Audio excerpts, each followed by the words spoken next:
Joining us now, she is the head coach at Charlotte. Of course, was a longtime assistant at Clemson under John Rittman, and of course, a former standout player. Played at Nebraska and as well as in Arkansas. I speak of Courtney Breault making her in the circle on D1 softball debut. How you doing?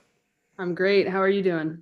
Pretty good. What has it been like to have that title, head coach? Now, that's what people are going to bring you up first as head coach. What's that been like? It's been a little different, but it's been good. I mean, I think for me, it was never a title that I like had to have, and I've said that a lot. It was just a product of the opportunity, and just seeing Charlotte as a really desirable place to be, and just been it's been exciting. It's been challenging at times, and just kind of getting settled and getting everything going. But I'm excited for what's to come and ready to kind of figure out the head coaching stuff as the season goes on. You were an assistant under John Rittman since 2018. Mhm. What was it about Charlotte that you felt this was the right time for you to be a head coach? Yeah. I think I mean, it was a lot of things. Obviously, it's still 2 hours, 15 minutes from Clemson. I've really been in the Clemson and Greenville, South Carolina area for about 10 years. So location was huge, and not having to uproot my life that much. I mean, still did, but love the location of it personally, but then also just competition wise. Obviously, Charlotte is in a location where you have so many Power Five schools around. You've got the ACC, the SEC, all right there, and the previous staff and kind of in the last few years, they've shown how you can schedule and really put yourself in a good position to have success and to be one of those teams right outside, Power Five, mid-major, high major. We're right there as a team and as a program at Charlotte, and so I think the combination of just I love the Carolinas itself, and then being so close and seeing the success they've had because I'm a very competitive person and I want to go in and win and do a good job and have the competitive piece. Obviously, the American Conference is a great softball conference, super competitive inside the conference, but then also just being able to have the teams outside and play a tough non-conference schedule is huge. And the city of Charlotte is awesome. So many little pockets of places to be, and then campus is beautiful. We are in the city of Charlotte, but you kind of feel secluded on campus. You don't feel like you're in a big city. And then just, really then meeting the administration and really the support of softball and the support of, athletics in general. Kind of a lot of things came together and it just felt like it was the right time and the right opportunity to make a move. Was head coach an ultimate goal of yours, or did it just kind of like play out this way? Yeah, I think you think about it, right? As you go through, but I don't think it was the ultimate goal. I think I've been extremely lucky throughout my coaching career to be coaching with great head coaches and great surrounding coaches.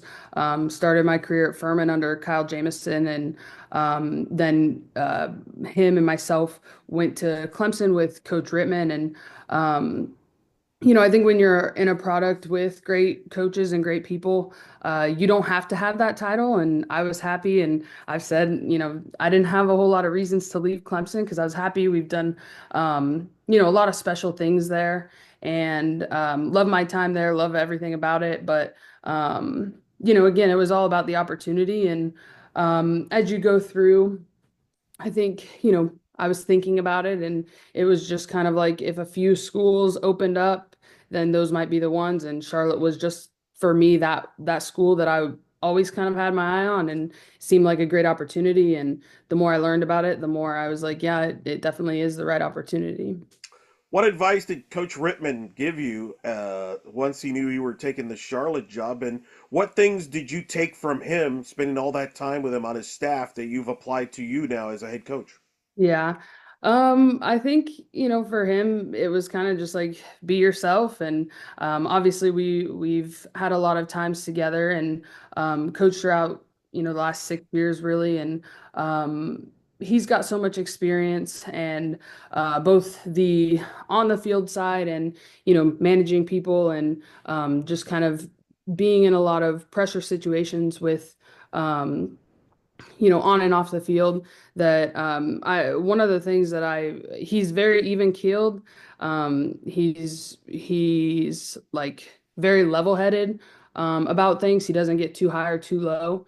And I think that that was kind of one of the biggest things that I took away. And I like to get excited and I think reeling that in a little bit and just seeing how kind of the professionalism that he carries and obviously just being there for 6 years and seeing how he handles different situations and kind of bouncing ideas off of people and I think he does a great job of letting um, his staff work and giving us as a staff flexibility and freedom and I'm trying to emulate that with my staff and kind of how we do things and I want my staff to feel empowered and feel like they have their things that they're in charge of and I'm not overstepping or kind of managing it myself too much so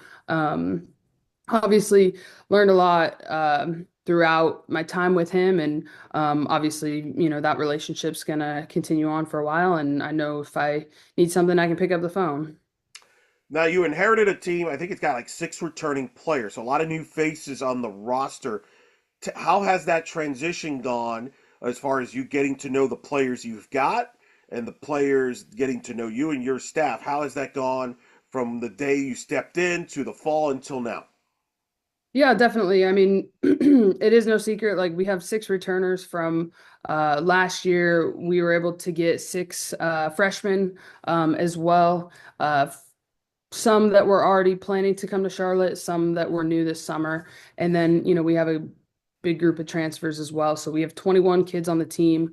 Um, and I think it's been a process. We're all kind of feeling each other out at the beginning and trying to understand, my philosophy and my staff's personality, and just trying to gel everybody together. I think there's been a lot of learning, as in anything, you learn each other's personality and what is important to them. But I think overall it's gone well. We have the returners, but we don't want to kind of have it being the separate groups. It's, everybody's here right now in the present. The members of this team are Charlotte softball, and we have a duty to how do we get better every day and compete within each other to go out and continue the standard of Charlotte softball. And, there's a high standard. There's, back-to-back conference championships and different conferences. And, we want to continue the success. And the team is certainly going to look different this year, just personnel-wise. But we've definitely kind of taken the fall to learn each other and get better. And, kind of we start school Monday, we're going to hit the ground running and really just start getting after and preparing for, the full season, but definitely the start of season where, the schedule's pretty tough right away. And we're gonna learn a lot about ourselves quickly. No doubt, you're going to learn a lot with the faces. Who has stood out? Let's start in the pitching staff. Who has stood out, and what do you envision from your pitchers and this staff this year? Yeah. So we've got five-person pitching staff. Brooke Bolin she's a returner from last year. I think she's definitely stood out and been somebody that's kind of helped all the pitchers get acclimated. Four new arms, and we've got one freshman, one redshirt freshman, and a couple juniors, well, junior and a sophomore. So, I think Brooke and Avery are freshmen, Shamlin, you know, we're just looking for innings. I think it's going to kind of differ. I don't know if anybody has pulled away as like this is our ace. I think it's going to be a staff and it's going to be a committee, and we're going to do our best to get through the games and see how it goes. But definitely saw a lot of positive things in the fall. Saw a lot of growth. We've got one lefty, Aubrey Yarnall, who was at UT Arlington, and we're excited. I think they all complement each other pretty well. We've got some that's going up, some that's going down, mix of speeds in there, and really looking to just kind of diversify the staff and do what we need to do to get outs. Um, doesn't have to be the strikeout, just, make good pitches and, make people miss hit balls. So, definitely gonna kind of ride everybody and go from there, but excited for the staff and what we have. Do you like the staff approach committee? Is that something you see yourself doing the whole year, or is it one of those things of, hey, if a pitcher or two stands out and establishes themselves as the season goes on, we'll just ride that? What's your philosophy when it comes to that? Yeah, I think it can, both ways. Obviously you'd love to have an ace or two or three and give them the ball as we go through. But really for us, we want to see who steps up and who takes a hold of their opportunities. And, it's ball, like it's not always going to go great. But I think that, our pitching coach, Alyssa Billadu, has done a great job with the pitchers and really trying to fine tune, the positives and work on the weaknesses and work on those change of speeds and really get better. So I'm open to an ace. Let's go. But for us, we just want to put ourselves in positions to do well. And I think especially as you look at kind of the beginning of the season when we're playing 5 games in, a week or a weekend, you're gonna pitch everybody and make sure that, you're setting yourself up for, what's down the road. No, that's a great example. I mean, I'll never forget talking to Coach Rittman in Orlando in 2020. You remember that when you were down there, and It's cold. yeah, it was. Yes, it was. I don't know why. Normally it's not that cool, but there was a young pit player named Valerie Cagle, Mhm. and she was kind of trying to figure out things as a pitching as a pitcher. And a couple years later, she turns out to be one of the best in the country. And I asked Coach Rittman, "Did you expect that?" I was like, "No, actually, we were we knew she'd be a great player for us, but as far as the great pitcher, no, we just." It kind of evolved as time went on and she got better. So you're right, like you said, it's you just never know. Yeah, I think the whole game is about development. And that's what we're doing as coaches. We're trying to develop players and get better as we go. I think, with Val, she had the tools. It was just, where's the ball going all the time? And, she was really able to develop and Kyle Jamison helped, I know they worked a lot together and it's funny going back to 2020, just one day in the bullpen, she found that little nasty rise. And I think the next day or two, we were playing Georgia, and that's when, Yep. we beat Georgia. And it was a part of it was that pitch that was new to her. And I think, that's part of the game is you tinker with things. And when you find something that works, you ride it. And, she was able to obviously develop into who she is today and was definitely a big part of our success at Clemson. You mentioned Billadu as your pitching coach. I feel old because I covered her as a player directly when she was in Jack JU. Yeah. Uh, Take me through the process of building your staff. Once you got the job, I'm sure you had people in mind already prior to getting the job.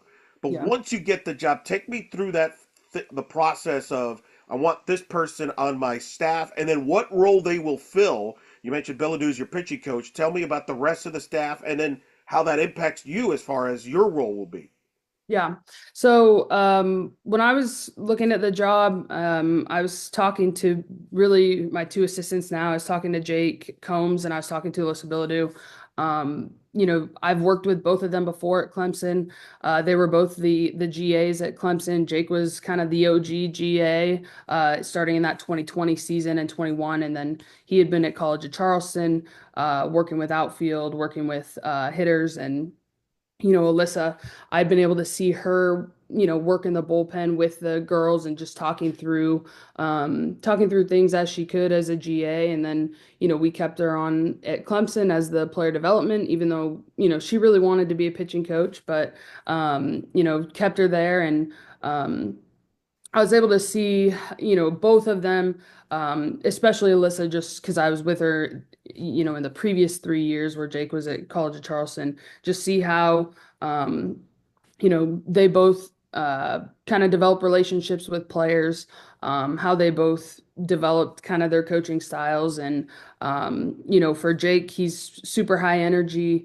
He's always bouncing around and, he started at Indiana as their student manager, then as their volunteer, was a GA with us, and then at College of Charleston. So, I'm really close with both of them, two of my best friends. And I think, you know, when you're going through this, I was looking for people that I trusted, that I knew had a passion for softball, passion for the student athletes and their experience, and then people that I believed are great coaches and great people.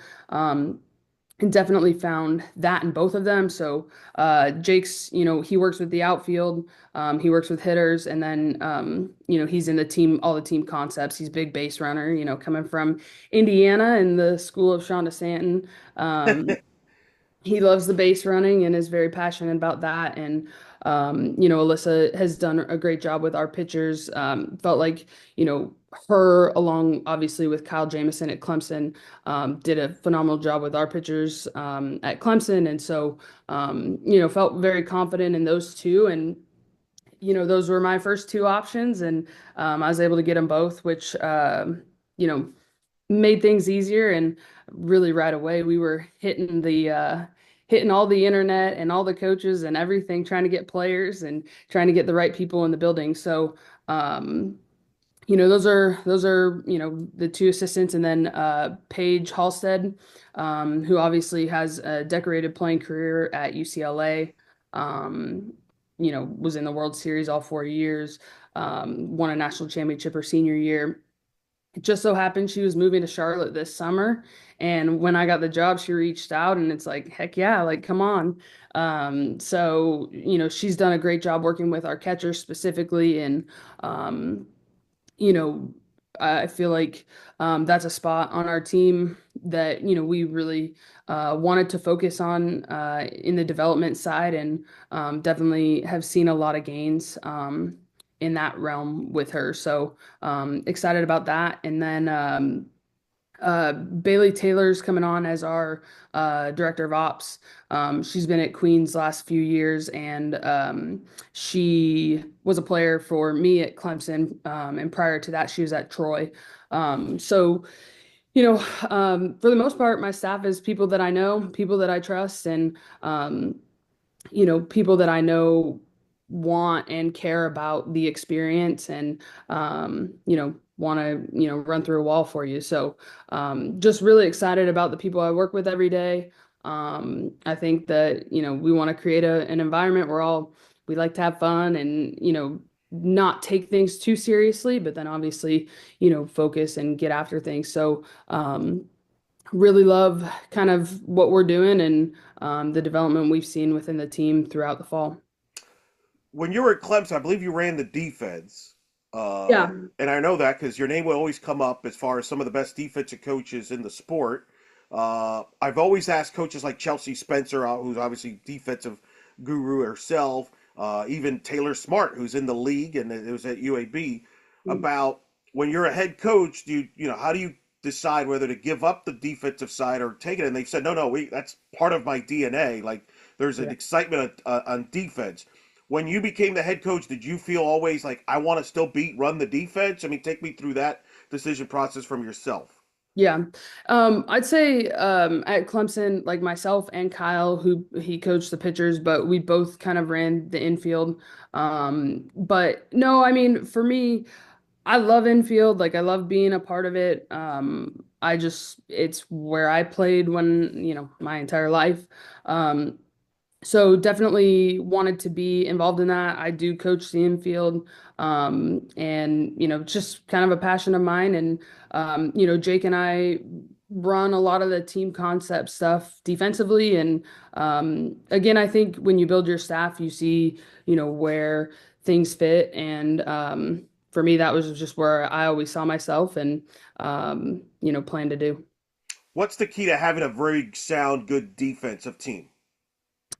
I think, having soft hands, good feet, playing under control, but also just kind of having that IQ where you know where the ball's going and, you expect it to be hit to you. And, I think if you make the routine plays most of the time, you're going to be set up for success. And, you want to make the routine plays and then every once in a while make the, sports center play. But I think just um, having a good base and good feet, good hands, and a lot of it's a mindset too, just like wanting the ball hit to you at all times. With all the new faces you've got, how much do you pay even extra attention to what each of those players can do defensively? You look at versatility. What has stood out to you as far as the players you've got from a defensive standpoint? Yeah, I think versatility is probably one of the big things that we are looking for and we've seen. We have a lot of girls that can play multiple positions. And, we did that at Clemson too. We had, a lot of people rotating. And for us, it's more like how can we, um, put the best yes, we've got great defenders, but how do we piece them together and how do they play the best in, what settings and where people are? So I think that, for us, we look at the versatility because, we want great defense, but we got to be able to hit too. And if you hit, you're typically going to get in the lineup. So how does that work within the defense? So we've definitely had people bouncing around positions and trying to solidify. But I think in the outfield, Olivia Williams and London Dirks and Christina Wellen, they've three returners. They've really set the tone in the outfield and kind of helped some of our freshmen and transfers get acclimated. And then in the infield, we've seen Tegan Ritchie, Jenna Lord, Savannah Wynn, all kind of step up and try to be those leaders on the field and bring people in. So, we're excited about kind of the pieces that we have and feel comfortable. It's just a matter of where they're going to fit and how are we gonna kind of put them in the best situation to have success. What do you want your offensive identity to be for this team? And then who are some of the players that will lead the offense? Yeah, I think we want to be an aggressive team offensively and base running wise. Um, you know, with your personnel, that's kind of I think we've got the speed to be able to do that. I think in the box, we have the ability to hit with power. You look at Jenna Lord, you look at Kari Shedrick, Tegan Ritchie, had a phenomenal fall offensively and really look for, those and others to really step up and contribute, in that way.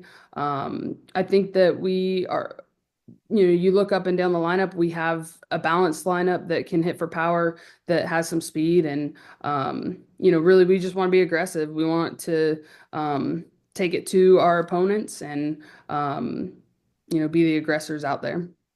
Was coaching always part of the plan, or has that just evolved as you were playing? I think it was always a thought.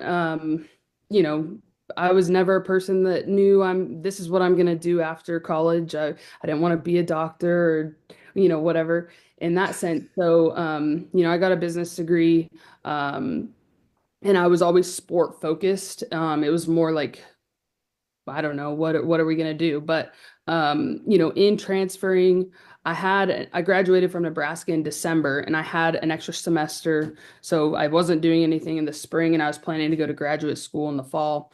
And Kyle Jamison at Furman, he coached me at Arkansas.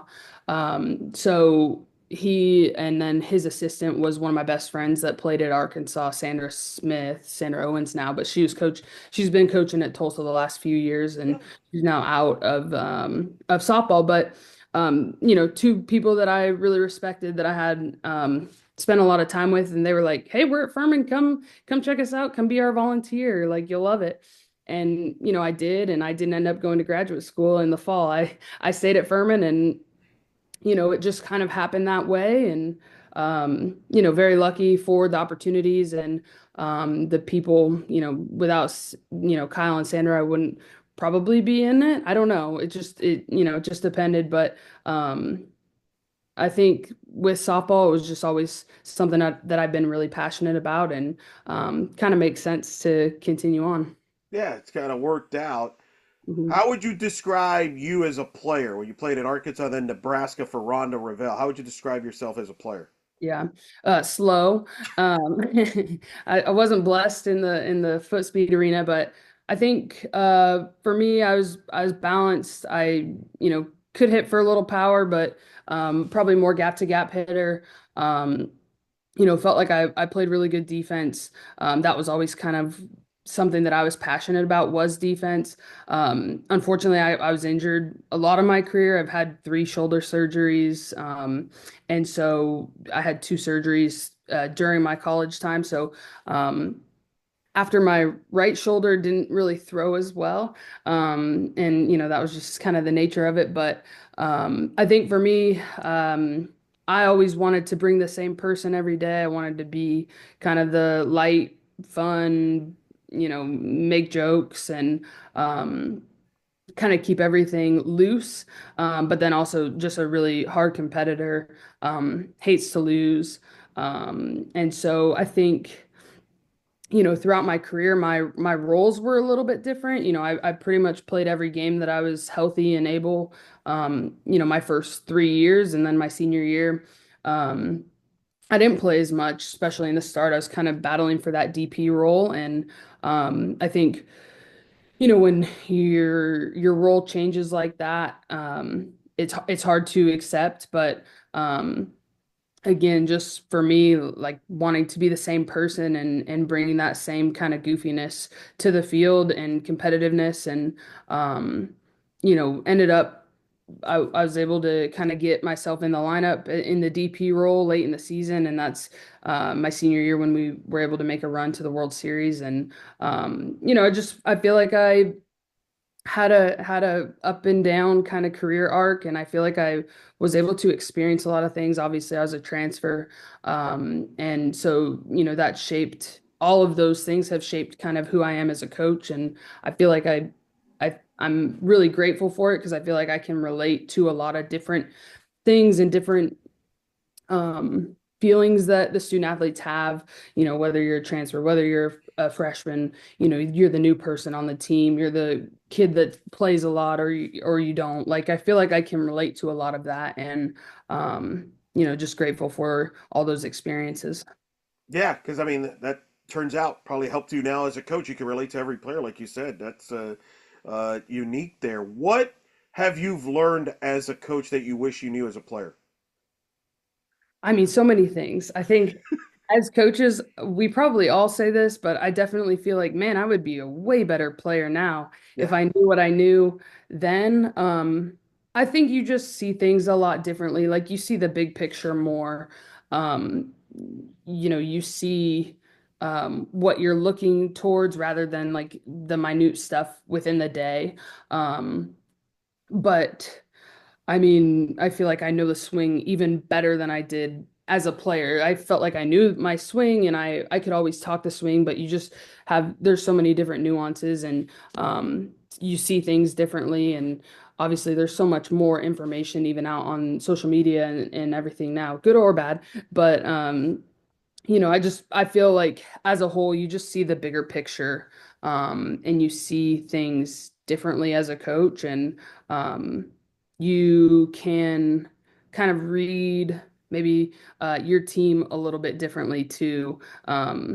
Again, as the coach versus being in it. So definitely wish that I could like go back now and play But I think it's cool to kind of see how it's evolved. If I put Coach Breault and Courtney the player in the same room, you all get along, or how are you different? Yeah, I think we get along. Um, I think again, I just feel like I've grown up, and I feel like, you know, I think when you're going through things, they feel differently than like when you're away from it. So I think, college is an interesting time for everybody. And, again, my situation transferring and kind of going through that, it was different back then than it is now. But yeah, we get along, and again, we're both competitors, and that hasn't changed. Describe the experience of being on the field and being at Oklahoma City for a World Series. What's it like as a player, and how much of that do you relay that to your players, that experience to motivate them? Yeah, I mean, I think it's a little bit surreal. I think, you put yourself back in those days, and as Nebraska, we were the underdogs. And I love kind of being that. Um, I feel like, it's just the dream that everybody works towards growing up, and you always see it. And to just have that experience, I think definitely, try to relay those things and to our student athletes. And in the past when I've been at Clemson, kind of like just relay those messages and different thing. Again, we got well, we matched up with Stanford and Coach Rittman at Oh, that's rough. Nebraska. Small world. Yeah, small world. So they were at regionals in Nebraska, and then we went to Oregon, and I think they had lost one game at home all year, and we beat them two of three. So I think just kind of understanding that anybody can beat anybody on a given day, and that's really what we're looking at going forward this year is just like the game is played for a reason, and you got to go out and you've got to, you know, if you think, I think. What Riley Leonard said it last night. If you can, you can. If you can't, you're right. And you just got to believe in it every day, and that's why you go play the game. Did you ever bring that up to Coach Rittman? Did you tease him about that, or is that one of those you just stay away from? That's a touchy Uh, subject for him. we've talked about it a few times. It's come up. Well, and my mom, she's a big picture taker, videographer. She has it all. So we had pictures of us in the handshake, kind of going through as we were done. So it's just it's funny, and it's all part of it.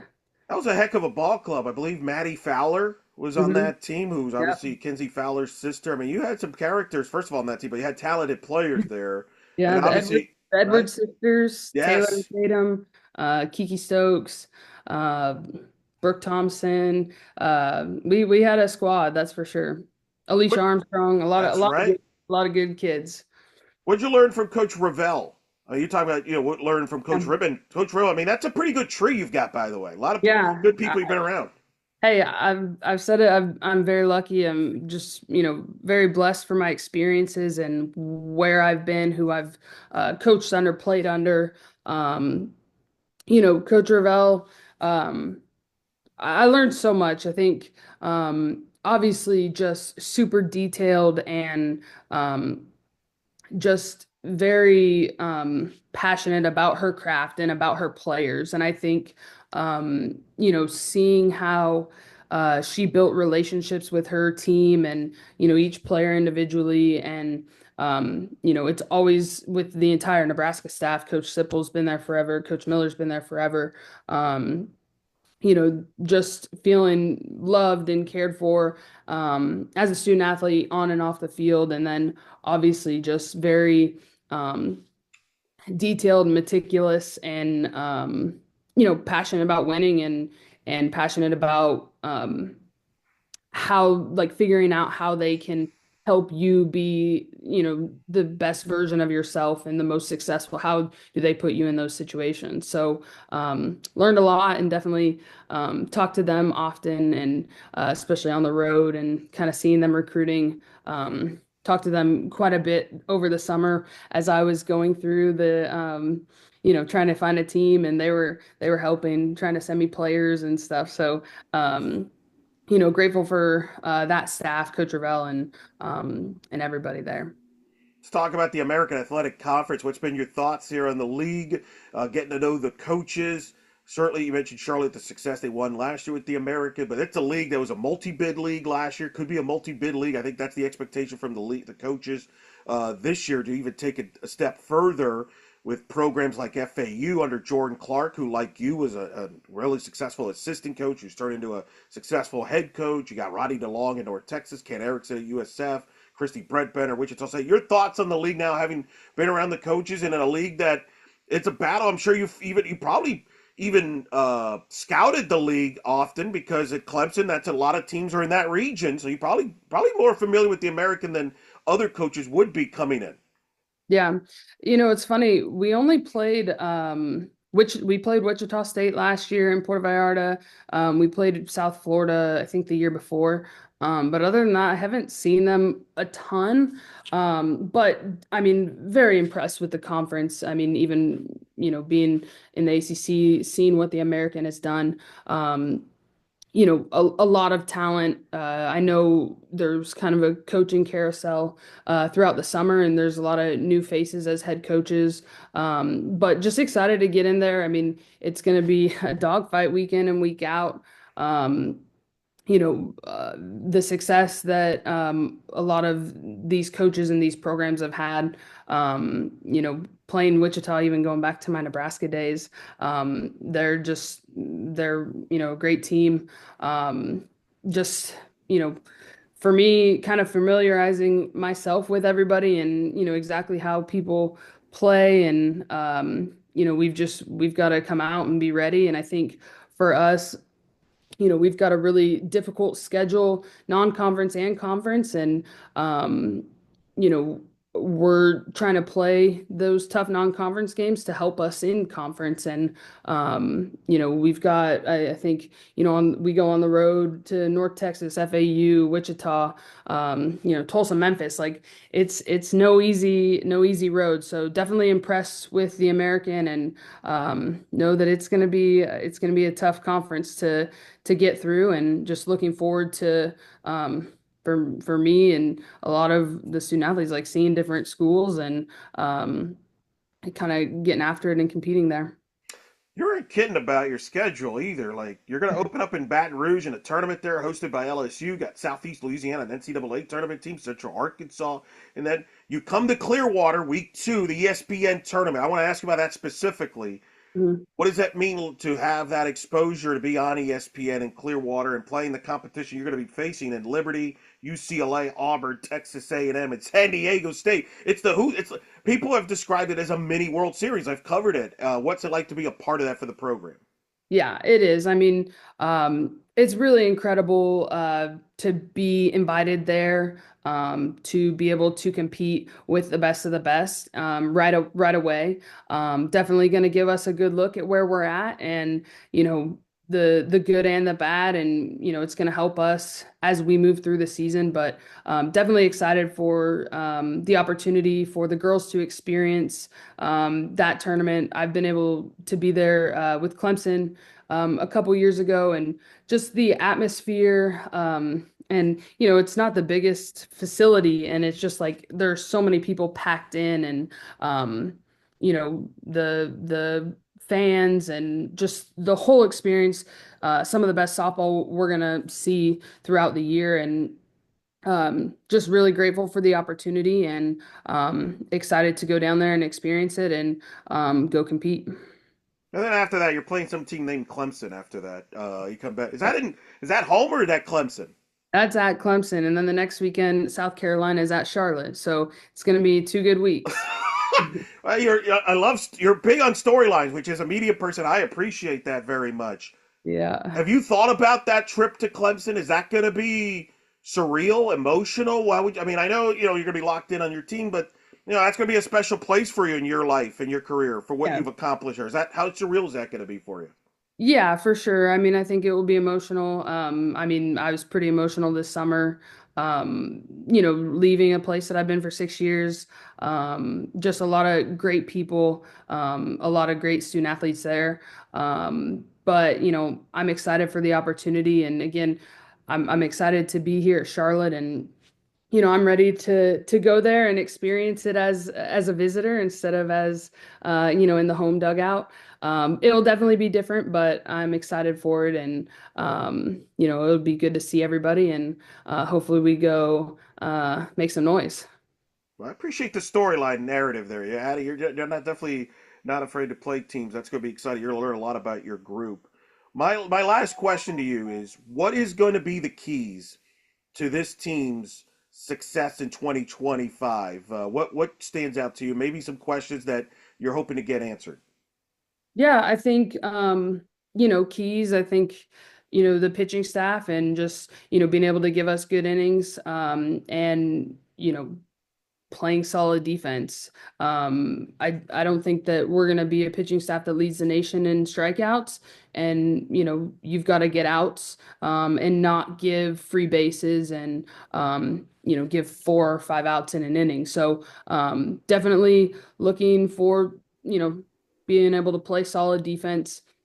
Pitch good, and then find ways to score. I think we have the ability to hit for power, but you can't bank on that every game. You've got to find ways to score. And for us, we want to be scrappy and just find ways to put runs on the board and then hold teams. So, we're really looking for some people to step up and, be those leaders that kind of take us to where we want to go. And I think for us too, I mean, the big thing is just going to be confidence and continuing to believe. Especially with a difficult start to the season. It's going to be some highs and lows, and I think just riding those waves and continuing to be confident and understand where we're going and working towards conference and then working towards the tournament. There's always something ahead, and just stay in the present moment and be there every day. So excited for the team, excited to get going, and just looking forward to the season. That is Charlotte head coach Courtney Breault joining us here on In the Circle at D1 Softball. Coach, thanks so much for taking the time. It was great to have you on for the first time. Hope the first of many. Look forward to hopefully running into you in Clearwater there during the season. But in the meantime, thanks for always taking the time here and talking to us here on In the Circle. Absolutely. Thank you for having me.